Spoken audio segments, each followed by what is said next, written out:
want to be here. Huh? What would you suggest? One. The only way you're doing that is having a temper tantrum and being excused. 3? Okay. 3 o'clock. Yeah. 3 o'clock. 3 o'clock, yeah. Right. Well, they said 3. Yeah, we're going to be finished today at 3. Oh yeah, you just duck out when you need to. I'm going right now. We'll duck out whenever you need to. Just show up at 7 tomorrow to get all caught up, and then. Oh, okay.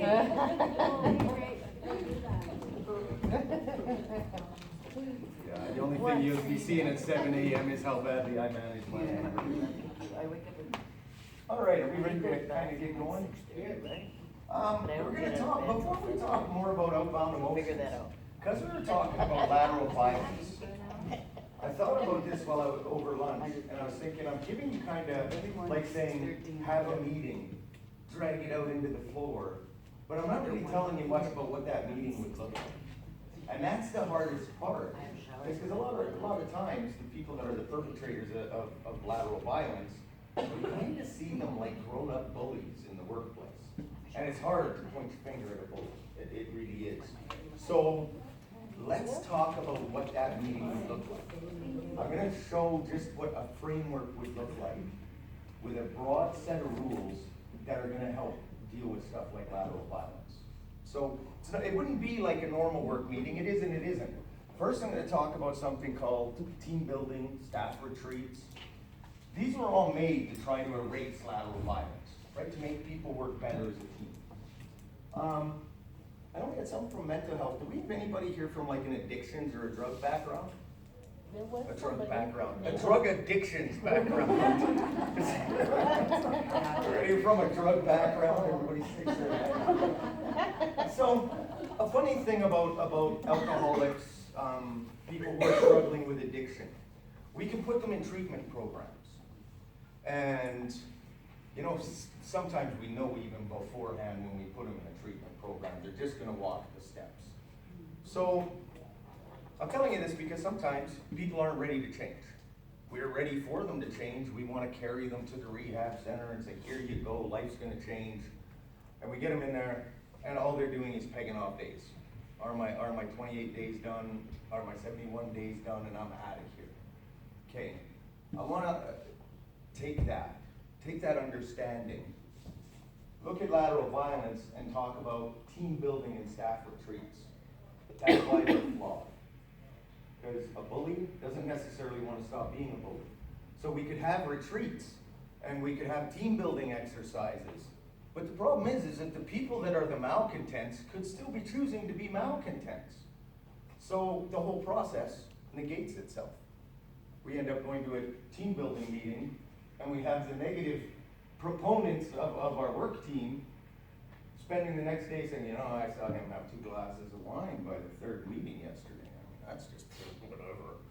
So we need to understand that going in, that maybe team building and staff retreats aren't really a place to get to until a reward, almost like a rewarded figure for dealing with lateral violence. So we have to get to how do we quell that lateral violence. And I always say meetings, right? I always say put people in meetings, throw them all together, bang their heads together, let stuff work. There's a problem. If you and I hold a meeting and Ann's the bully, Ann's one of the people that are the lateral violence people, how do you think she's going to respond when you and me are sitting on one side of the table saying, you do this, and you do that, and you do this? Sounds like we're just sanctioning a beat the bully contest where all the victims of the bullying get to beat the bully for a while. In and of itself, that's dysfunctional. So what we need to understand is how do we approach lateral violence? How do we approach the bullies in our midst? Well, we don't approach them with anger. We don't approach them with hostility, unless you want to lose, because like they're already really skilled at that. There's a little saying about, you know, not arguing with a fool, because you're just going to prove that he's right. You're a fool. Well, You can't step down to somebody's level who lives in contention and lives in hostility. If they're angry people, you're really just deciding to play the game by their rules, being angry back at them. So it's very hard to sit in a meeting going, this guy is a reason for my last 3 performance reviews going down the hole. And now's my chance to finally, no, it isn't. We need to fix it, not tilt the balance. Well, there's a couple easy ways to do that. And one of the first ways is, first we have a meeting, okay? I'm gonna try to claim that this table is the reason that I have bad handwriting, so just bear with me. There's a couple of rules. Actually, I guess I'll kind of sit here like a Budweiser model. Don't anybody comment. It's a Budweiser model. I know I am. So, one of the first rules of a meeting,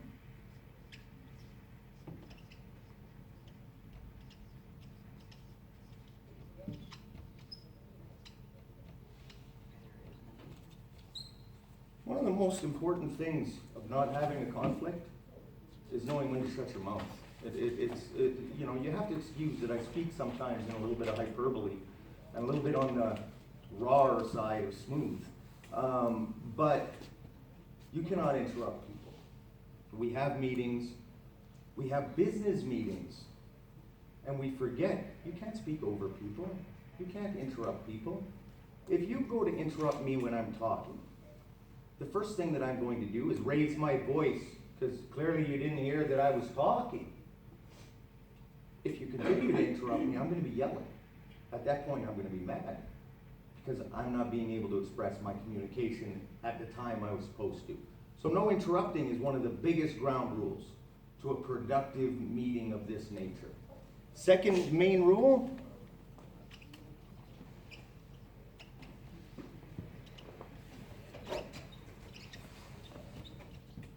I say no use of the word you. Well, I kind of say that word. What this really means, everything you say has to start with the word I. It's a very unproductive meeting. It's not really a meeting as much as it's a 16th century court tribe. That's a butterfly.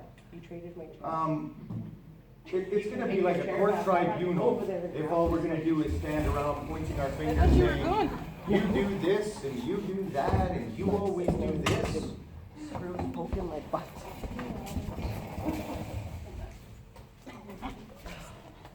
And then we'll be interrupted while you're talking. No problem. No problem. Well, I was scared because you said the screws hurt my butt, and then you gave the chair. I thought, you can't just give her the chair if it hurts your butt. I had to go and get my chair over there this morning. She took her chair and then she's just taking her chair back. I took mine back. So, no use of the words you. Nothing attacking. Easier way to remember it is start everything with I. There's a couple of reasons. None of us are expert communicators. I used to, way back when I was looking for work, I would approach employers, and during the interview, I loved getting to that part of the interview, tell us about your weakest problem, and tell us about your strongest point. And I would answer the same on both. I would say my strongest point is communication. My weakest point is communication. Because we can't ever be perfect at it. We're always going to be learning. We should always be learning better ways to communicate.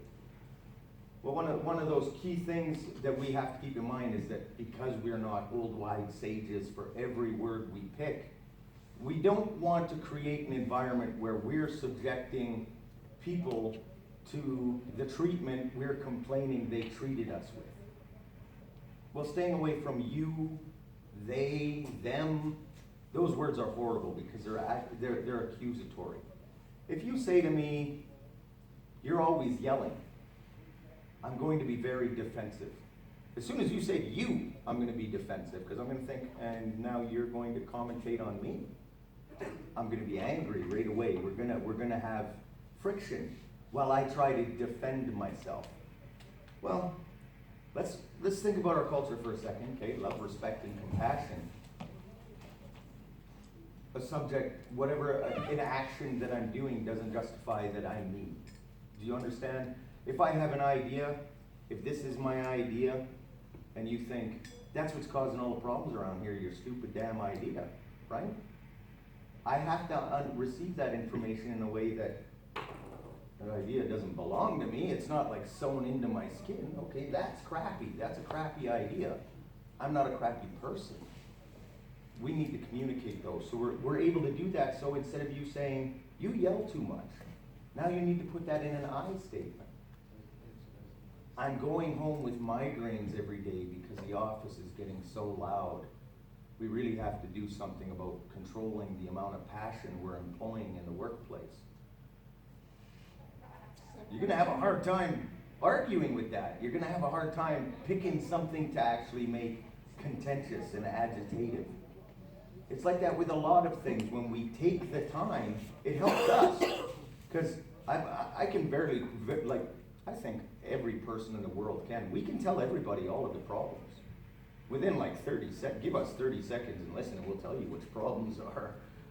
But that doesn't help anything. What we need to say is how we're impacted, because that's truly what we care about. So keep don't interrupt people. Keep all your statements based on I. You're not going to have people threatened. Now it's an open issue for the room. Oh yeah, it is loud. Well, maybe we should institute a no yelling rule or something. Hey, yeah. Done. No yelling rule instituted. There's one other thing we need to remember, and when we're communicating on professional levels about personal things, or about things close and dear to us personally. Generalization and insinuation are horrible things for any conversation. Saying things like, so, you say, Chris, you're always yelling. But I've just been talking